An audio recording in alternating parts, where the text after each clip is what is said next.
दोस्तों सभी का बहुत बहुत स्वागत है। सभी को मेरा नमस्कार। मैं हूं साकेत जलतारे। आज सब आपके लिए आज फिर से एक बार बहुत ही महत्वपूर्ण वीडियो लेकर के आया हूं। आज का वीडियो होने वाला है पंडित सुंदरलाल शर्मा मुक्त विश्वविद्यालय छत्तीसगढ़ से संबंधित प्री डीएलएड प्रवेश के बारे में, जिसमें प्रथम चयन सूची 22 अगस्त को जारी किया जाएगा करके कल ही अधिसूचना जारी कर दिया गया है। आज के इस वीडियो में मैं बात करने वाला हूँ कि कितने नंबर प्राप्त विद्यार्थियों का नाम पहले लिस्ट में आने वाला है, तथा जो भी ऐसे छात्र हैं जिनका बहुत ही कम नंबर आया है, जिनका नंबर 40, 45, 50, 55 के बीच भी है, 60 तक है, उनका भी इसमें सिलेक्शन होने के चांसेस सेकंड मेरिट सूची में बहुत ज़्यादा क्यों है, इस पर भी मैं चर्चा करने वाला हूं। तो आपसे निवेदन है कि अभी तक आपने यदि मेरे चैनल को सब्सक्राइब नहीं किया है तो चैनल को तत्काल सब्सक्राइब कीजिए, ताकि ऐसी महत्वपूर्ण इंपॉर्टेंट वीडियो आप तक मैं हमेशा लेकर आते रहूं, जिससे आप चूके नहीं। चलिए फिलहाल बात करते हैं। जैसा कि आप जानते हैं 22 तारीख को इसके लिए प्रथम चयन सूची की घोषणा की जाएगी। प्रथम चयन सूची पंडित सुंदरलाल शर्मा विश्वविद्यालय छत्तीसगढ़ के आधिकारिक वेबसाइट पर आने वाला है। प्रथम चयन सूची में आपको पता है कि कुल 2400 सीटों के लिए रिक्तियां डीएलएड में प्रवेश हेतु उपलब्ध है। मतलब कुल 2400 छात्रों का प्रथम चयन सूची में नाम आने वाला है। अब बात करेंगे, हमारा जो मुख्य फोकस रहेगा कि कितने नंबर वालों का प्रथम चयन सूची में नाम आने की संभावना है, तथा जो बहुत ही कम नंबर है, जिनका 40 से लेकर के 60 तक के बीच है, उनका भी नाम दूसरे चयन सूची में आने का बहुत ज़्यादा चांस क्यों है करके। और तीसरे चयन सूची से लेकर के भी बात करेंगे कि क्या तीसरा चयन सूची आएगा, उसकी संभावना कितनी है। इन सभी विषयों पर बात करने वाले हैं हम इस वीडियो में। तो चलिए सबसे पहले बात करते हैं कि कितने नंबर वालों का इसमें आने का संभावना है। जैसा आप देख पा रहे हैं, मैंने कल भी अनुमानित कटअप के बारे में आपको हल्का सा ओवरव्यू दिया था। आज भी आपको बता दूं, सामान्य वर्ग के लिए 75 से 80 अंक के बीच के विद्यार्थियों का प्रथम चयन सूची में नाम आने की 100% गारंटी है। वही बात की जाए अन्य पिछड़ा वर्ग ओबीसी एनसीएल के बारे में, उनसे 72 से 80 अंक के प्राप्त छात्रों का प्रथम मेरिट सूची में नाम आने की संभावना है। और साथ ही साथ अन्य पिछड़ा वर्ग के लिए फीमेल कैंडिडेट के लिए, जिनका नंबर 68 से 75 के बीच है, उनका 100% नाम देखने को आपको प्रथम मेरिट सूची में मिलने वाला है। साथ ही साथ बात की जाए एसटी वर्ग के छात्रों के लिए, जिनका नंबर 60 से 70 के बीच है, उनका आने वाला है प्रथम मेरिट सूची में नाम। तथा एसटी फीमेल वर्ग के लिए 55 से 65 जिनका भी नंबर इसमें आया है प्रवेश परीक्षा प्री डीएलएड में, उनका नाम प्रथम सूची में देखने को आपको मिलने की भरपूर संभावना है। साथ ही साथ बात की जाए एससी वर्ग के लिए, तो 52 से 60 अंक प्राप्त कैंडिडेट का नाम आने की संभावना है। और उसी प्रकार एससी फीमेल वर्ग में 50 से 60 नंबर प्राप्त बीच के जितने भी विद्यार्थी हैं, उनका नाम आने की संभावना है। यह तो रहा एक्सपेक्टेड कटअप मार्क, जो छात्र इतने नंबर पाए, उनका आने की तो बहुत ज़्यादा संभावना है। लेकिन अब बात करेंगे ऐसे विद्यार्थियों का जिनका मात्र केवल 40 से लेकर के 60 अंक के बीच में है, चाहे वह कोई भी कैटेगरी से हो। विशेषकर इस पे फीमेल के लिए ज़्यादा एडवांटेज होने वाला है, जिनका भी 50 से 40, हालांकि बहुत ही ज़्यादा कम है, इस पे बहुत ही कम चांसेस हैं। जिनका भी 50 से 60 अंक के बीच में नंबर आया हुआ है, उनका सेकेंड मेरिट लिस्ट में चांसेस बहुत ज़्यादा क्यों हैं, इस पर मैं विशेष तौर पे बात करने वाला हूँ। वीडियो को आप स्किप नहीं करेंगे, नहीं तो आपको ठीक से समझ नहीं आएगा। समस्त जानकारी मैं इसी वीडियो में आपको प्रदान करने वाला हूँ कि क्यों दूसरे काउंसलिंग में चांस बहुत ज़्यादा बनने वाले हैं समस्त विद्यार्थियों के लिए।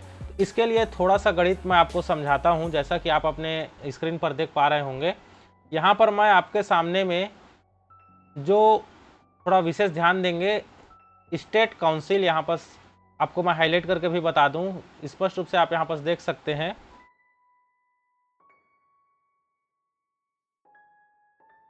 जो SCERT है, state council of education and research, जो ऑर्गेनाइजेशन है रायपुर द्वारा, मतलब राज्य शैक्षणिक अनुसंधान एवं प्रशिक्षण परिषद छत्तीसगढ़ रायपुर, यहाँ पर हाईलाइट करके भी बताया हूँ, जिसका एग्जाम सीजी व्यापम छत्तीसगढ़ व्यावसायिक परीक्षा मंडल लेता है। इसमें डीएलएड में कुल सीटों की संख्या आपको मैं देखिए हाईलाइट करके रखा हूँ, कुल कितने सीट हैं, जिस पर मैंने पहले ही वीडियो बना रखा है। और आपको इस वीडियो में भी आपको स्पष्ट रूप से बता दूं कि जो छत्तीसगढ़ व्यापम द्वारा परीक्षा आयोजित की गई थी, इसमें कुल 6780 सीट हैं किनके लिए, बीएड डीएलएड करने वाले छात्रों के लिए। सीजी व्यापम द्वारा आयोजित, मतलब SCERT द्वारा आयोजित परीक्षा में कुल 6,780 सीट हैं। जैसे पंडित सुंदरलाल शर्मा मुक्त विश्वविद्यालय में 2,400 सीट हैं, उसी प्रकार से SCERT जिसका बोर्ड छत्तीसगढ़ माध्यमिक शिक्षा मंडल रायपुर CGBSC के द्वारा जो संचालित होता है, जिसका काउंसलिंग की जिम्मेदारी SCERT को रहती है, उसमें 6,780 सीट है। अब आपको यह कंफ्यूज हो गया होगा कि इससे हमें क्या लेना देना। तो देखिए, मेन गणित यहीं पर ही आकर के रुकता है। चलिए इसको मैं आपको विस्तार पूर्वक समझाता हूँ कि क्यों मेन गणित यहाँ पर ही आकर के आपका यहाँ पर आकर के रुकने वाला है। फिलहाल आपको यहाँ पर मैं इसका गणित अच्छे तरीके से समझाऊंगा। जैसे कि बात की जाए, आपको पता है कि कुल 2,400 सीट रिक्त हैं पंडित सुंदरलाल शर्मा ओपन विश्वविद्यालय बिलासपुर छत्तीसगढ़ में, जिसमें से 2,000 छात्र ऐसे हैं जिन्होंने पंडित सुंदरलाल शर्मा में प्री DLED के लिए एग्ज़ाम दिया था और इसमें भी दिया था। SCERT द्वारा आयोजित परीक्षा में भी इन्होंने अपना एग्ज़ाम दिया था। मतलब ये 2024 लोग ऐसे हैं, 2,400 लोग ऐसे विद्यार्थी हैं जिनका 22 अगस्त को फर्स्ट मेरिट लिस्ट में नाम आना तय है। ये उन विद्यार्थियों की मैं बात कर रहा हूँ। उन 2,400 विद्यार्थियों में से जिनका नाम पहले मेरिट सूची में आएगा, उसमें से 2,000 ऐसे विद्यार्थी होंगे जिन्होंने SCERT द्वारा मतलब CG व्यापम द्वारा आयोजित DLED की परीक्षा में भी वे शामिल हुए थे। अब जहाँ पर आप स्पष्ट रूप से गणना कर सकते हैं कि यहाँ से अब कुल 400 विद्यार्थी शेष रह गए जिन्होंने केवल पंडित सुंदरलाल शर्मा में एग्ज़ाम दिया था और SCERT में एग्ज़ाम नहीं दिया था। अब इन 2,000 छात्रों में से कुछ छात्र ऐसे भी हैं जिनका पेपर इसमें भी अच्छा गया था, क्योंकि ये सेलेक्टेड स्टूडेंट हैं, ये पेपर दिलाए हुए ही स्टूडेंट नहीं।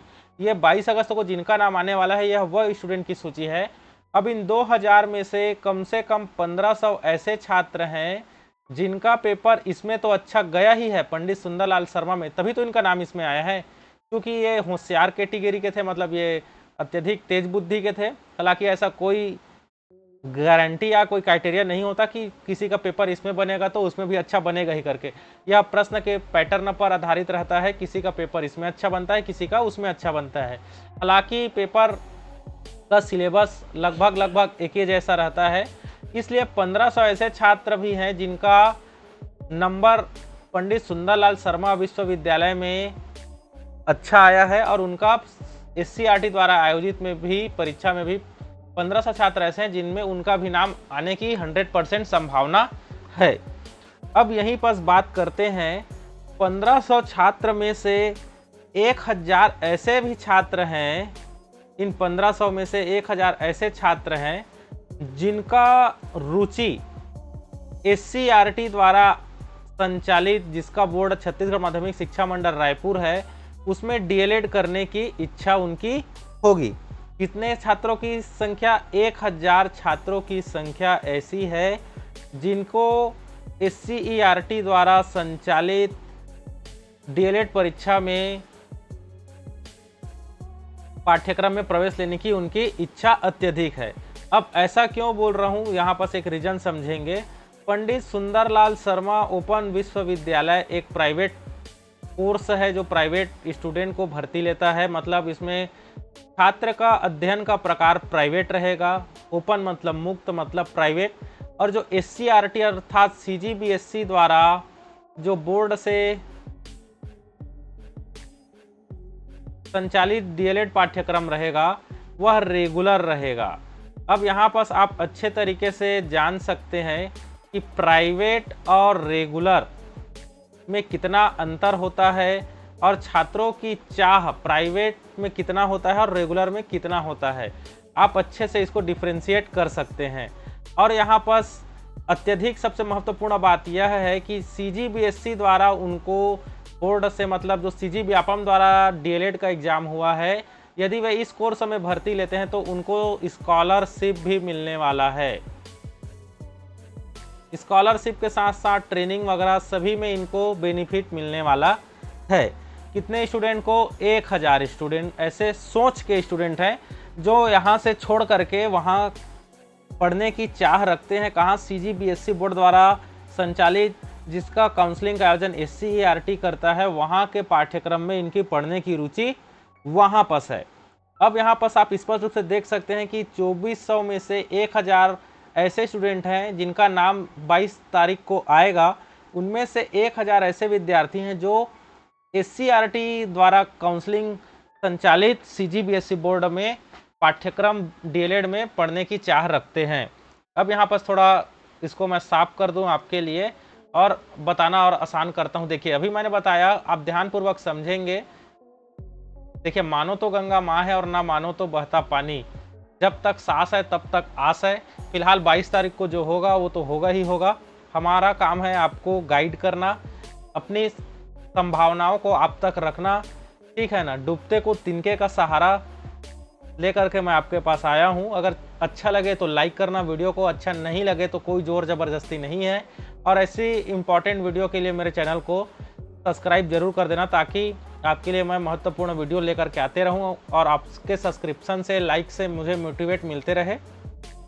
फिलहाल देखिए, 2400 में से मैंने अभी बताया 1000 बच्चे ऐसे हैं, रीजन के साथ बताया कि क्यों वो SCERT द्वारा संचालित, मतलब CG व्यापम द्वारा संचालित पाठ्यक्रम प्री DLED की तरफ जाने वाले हैं। अब देखिए, 2400 में से 1000 छात्र शॉर्ट आउट हो गए, मतलब कितने बचे? 1400। 1400 ऐसे स्टूडेंट हैं अब जो इसमें पार्टिसिपेट कर रहे हैं। उनको दुनियादारी से कोई लेना देना नहीं है, केवल उनको DLED में प्रवेश लेना है और उनको DLED करना है। अब देखिए, यहाँ पर भी मेन गणित अब यह आने वाला है कि जो 1400 छात्र हैं जो इसमें प्रवेश लेना चाह रहे हैं, इनमें से कई ऐसे स्टूडेंट हैं जिनका अनुभव प्रमाण पत्र का लेना देना नहीं है। मतलब उनका अनुभव प्रमाण पत्र, जो आप जानते हैं, पंडित सुंदरलाल शर्मा में एडमिशन लेने के लिए आपके पास शिक्षक का अनुभव होना आवश्यक है 2 साल का। और यदि अब जानते हैं, फिलहाल मैं इस पर स्पष्ट रूप से नहीं बोलूँगा कि सभी लोग, अधिकतर लोग जय जोगाड़ वाले होते हैं। बहुत कम लोग ऐसे होते हैं जो स्कूल में सही में अध्यापन करा रहे हैं। चूँकि जो लोग अध्यापन करा रहे थे उनका पहले ही NIOS बोर्ड से DLED उनका कंप्लीट हो चुका है शिक्षक वर्ग का। और ये कब हो चुका है? कोरोना से ठीक 1 वर्ष पहले, अर्थात 2016-17 में उनका DLED हो चुका है। कितने जो लोग पहले से इसमें कार्यरत थे, क्योंकि इसमें अब 2 साल का अनुभव निश्चित रूप से गारंटी कर दिया गया है। ध्यान से समझिएगा, पूरा गणित यही है। तो 2017 के बाद से जिन्होंने DLED की जो अध्यापन कार्य के लिए आए हैं, क्योंकि 2016-17 से पहले जितने भी शिक्षक थे उनका NIOS में पहले ही DLED हो रखा है। अब जो 2018 और जो 2019, ये 1 साल का अनुभव हो गया। और 2019 से लेकर के 2020 वाले जितने भी टीचर हैं उनको इसमें मोटी मोटी प्राथमिकता मिलने वाली है। कैसे मिलेगी आपको मैं बताऊंगा। तो देखिए, जैसे मैं बात कर रहा था, 1400 में से कुछ छात्र ऐसे हैं जिनके पास अनुभव नहीं है, कुछ ऐसे हैं जिनके पास अनुभव का जुगाड़ है या उनके पास सही में अनुभव का प्रमाण पत्र है। अब 1400 में से मान लेते हैं 1000 बच्चे ऐसे हैं जिनके पास अनुभव का जुगाड़ है और वे पंडित सुंदरलाल शर्मा से DLED करने के इच्छुक रहते हैं। अब देखिए, यहाँ से 400 स्टूडेंट इस काउंसलिंग, प्रथम काउंसलिंग से ऐसे ही और बाहर हो गए हैं। देखिए, मैं बार बार बोल रहा हूँ, मानो तो गंगा माँ है, ना मानो तो बहता पानी, जब तक सांस है तब तक आस है, डूबते को तिनके का सहारा है। केवल आपकी संभावनाओं पे बात कर रहा हूँ मैं। कल को कोई नहीं देखा है, जो होगा वो 22 तारीख को होगा और जितना भी सीट रिक्त होगा वो बाद में आने वाला है। फिलहाल आप अपने आप को संतावना समझिए, कम नंबर वाले, या जो भी समझिए, या चमत्कार समझिए, जो आप समझना चाहे आप समझ सकते हैं। अब 1000 छात्र यहाँ पर ऐसे हैं जिनके पास सब कुछ ठीक ठाक है। अब देखिए, 1000 में से कुछ छात्र ऐसे भी हैं जिन्होंने केवल अपना नॉलेज के लिए, चलिए भाई फार्म भर देते हैं, करना नहीं करना बात की बात है, सिलेक्शन होना नहीं होना बात की बात है। एक कारण और बनता है। दूसरा कारण यह है कि अभी छत्तीसगढ़ शिक्षा विभाग द्वारा युक्तिकरण का एक ठो आदेश जारी किया जा चुका है। आपने भी सुना होगा युयुक्तिकरण, मतलब स्कूलों का संविलियन, यह माफी चाहूंगा, स्कूलों का जिनका संविलियन होने वाला है, जिससे शिक्षक भर्ती पर बहुत ही ज़्यादा असर पड़ने वाला है। तो अब जो बचे हुए थे कितने लोग, 1000 लोग, हल्का सा और साफ कर देता हूं,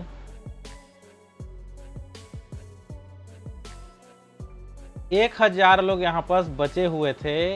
इन 1000 में से कई लोग ऐसे थे जो चलो भाई पेपर दे देते हैं, होना नहीं होना अलग बात है।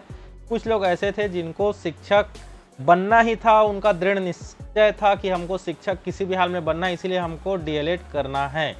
लेकिन कुछ बच्चे ऐसे भी प्रभावित हुए हैं जो युक्तिकरण के कारण टेंशन में हैं। आप सुने होंगे छत्तीसगढ़ शिक्षा विभाग द्वारा युक्तिकरण का आदेश जारी कर दिया गया है। इसके तहत कई विद्यालयों को जहां छात्रों की संख्या कम है वहां अटैच किया जाएगा शिक्षकों को, जिससे विद्यालयों की संख्या कम हो रही है। साथ ही साथ जब विद्यालय की संख्या कम होगी तब शिक्षक भर्ती की संख्या में भी निश्चित रूप से कमी आने वाली है। हालांकि आप मेरे से ज़्यादा समझदार हैं शिक्षक युक्तिकरण से लेकर के। यदि शिक्षक युक्तिकरण से संबंधित दिशा निर्देश पर आपको विस्तृत जानकारी चाहिए तो कमेंट बॉक्स में जरूर बताएं, उस पर भी मैं अपना वीडियो जरूर बनाऊंगा। अब 1000 में से मान लेते हैं 200 लोग प्रभावित हुए होंगे युक्तिकरण के इस आदेश से, या तो फिर कई लोग इस 200 में से ऐसे भी शामिल हैं जो चलो भाई पेपर दे देते हैं, होना नहीं होना अलग मैटर है, ऐसे करके भी इसमें से रहे होंगे। अब बच गए शुद्ध रूप से 800। अब इन 800 में से कुछ परसेंट के सोच वाले ऐसे भी बच्चे होंगे जिनका बीएड एग्जाम अच्छा गया होगा, किसमें, SCERT में द्वारा, मतलब जो CG व्यापम द्वारा एग्जाम हुआ था उसमें कई लोग ऐसे होंगे जिनका बीएड करने का भी चाह होगा कि कुछ ना कुछ तो हो जाए, चाहे बीएड कर ले भाई या तो फिर डीएलएड कर दें, पंडित सुंदरलाल में हो जाए तो भी ठीक है, यहाँ भी हो जाए तो भी ठीक है। क्योंकि आज है देखिए 17 अगस्त, अभी मोटा मोटा 22 अगस्त के पहले व्यापम भी अपना जो है रिजल्ट जारी 100% करने की संभावना है। तो इसमें से कुछ बच्चे भी प्रभावित होंगे जो बीएड करने के चाह रखते होंगे, जिनका रिजल्ट उसमें अच्छा आ जाएगा।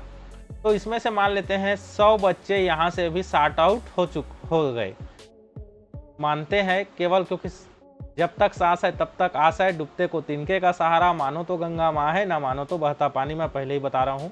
अब टोटल आ गया यहाँ पर 700। अब 700 बच्चे ऐसे हैं जिनको निश्चित रूप से पंडित सुंदरलाल शर्मा में एडमिशन लेना है, चाहे आग गगन से बरसे चाहे पानी को मंतर से, उनको पंडित सुंदरलाल शर्मा में एडमिशन लेना है, मतलब लेना है 700 बच्चे को। इनको चाहे प्रलय आ जाए या कुछ आ जाए, इनको पंडित सुंदरलाल शर्मा में विश्वविद्यालय में इनको एडमिशन लेने से कोई नहीं रोक सकता। अब देखिए यहीं पर मेन गणित फिर चालू होता है। 700 बच्चे ऐसे हैं जिनको लेना ही है, जिनका नाम मेरिट लिस्ट में नाम आया था। अब देखिए मैं फिर संभावनाओं पर बात करता हूँ। 2400 टोटल बच्चे का नाम आया था, जिसमें से 700 बच्चे ऐसे हैं जिनको तो कोई कुछ नहीं कर सकता, बाकी तो केवल संभावनाएं पर ही मैंने व्यक्त किया था। 700 बच्चे 100% गारंटी वाले हैं। अब 2400 में से कितना गया, 7 चला गया, 700 2400 में से, तो हमारे पास बच गया यहाँ पर ये हो गया 0, ये हो गया 0, 14 में से 7 गया तो 7 हासिल आया, 1 2 में से 1 गया तो 1, 1700 सीट यहाँ पर रिक्त होने वाला है। मान लीजिए हमारा प्रिडिक्शन इधर उधर करके भी गलत होता है, मोटा मोटा मान लीजिए 1000 सीट पहले काउंसलिंग में रिक्त होने की संभावना है। 2400 में से मात्र 1400 सीट भरने की आवश्यकता, मानते हैं कि 1400 सीट भरने वाला है, संभावना है, और 1000 सीट रिक्त होने की संभावना जताई जा रही है। अब देखिए यहाँ पर जब 1000 सीट आपके पास रिक्त होगा तब छप्पड़ फाड़ के ऑफर आने वाला है सेकेंड काउंसलिंग में उन बच्चों का जिनका नंबर है 50 से लेकर के 60 तक के, जिनका भी नंबर है उनका यहाँ पर बम्पर लॉटरी लगने वाला है सेकंड काउंसलिंग में। सेकंड काउंसलिंग में जिन भी छात्रों का 50 से लेकर के 60 अंक के बीच नंबर आया है उनका सेकंड काउंसलिंग में चांस बनने वाला है। मैं केवल अपनी एक संभावना पर यहाँ पर यह वीडियो बनाया हूँ, ऐसा हो सकता है करके। ऐसा होना की गारंटी 100% नहीं है। हो सकता है 1000 या 800 सीट तो निश्चित रूप से बचना ही बचेगा, क्योंकि पूर्व वर्ष भी सेकंड लिस्ट में बहुत सारे स्टूडेंट का नाम आया हुआ था। तो देखिए 1000 प्लस स्टूडेंट का नाम सेकंड लिस्ट में आने की भरपूर संभावना है, जिसमें ऐसे छात्र 40 वालों का तो बहुत कम ही चांस है, जिनका भी 50 से लेकर के 60 अंक के बीच में नंबर है, उनका सेकेंड लिस्ट में नाम आने की गारंटी बहुत ही ज़्यादा है। इसमें जो भी आरक्षित हैं, जैसे कि जिसमें 1000 में से जिसमें सबसे ज़्यादा एससी वर्ग को इसमें फ़ायदा मिलने वाला है, एसटी वर्ग को मिलने वाला है, ओबीसी को मिलने वाला है, और इन सभी वर्गों की फीमेल को तो और बहुत ही ज़्यादा एडवांटेज होने वाला है। तो इसीलिए मैं आपको बता रहा हूं कि अभी भी आपको अपनी आस नहीं तोड़ना है। मैं बार बार बोल रहा हूं, जब तक सांस है तब तक आस है। मानो तो गंगा माँ है, ना मानो तो बहता पानी। फिलहाल इस वीडियो में इतना ही। अगर जानकारी अच्छी लगी होगी तो वीडियो को लाइक करें, चैनल को सब्सक्राइब करें और अपने दोस्तों के साथ ज़रूर शेयर कीजिए। चलिए फिर मिलूँगा अगले वीडियो में आपके लिए नई जानकारी लेकर के। तब तक के लिए जय श्री राम, बहुत बहुत धन्यवाद।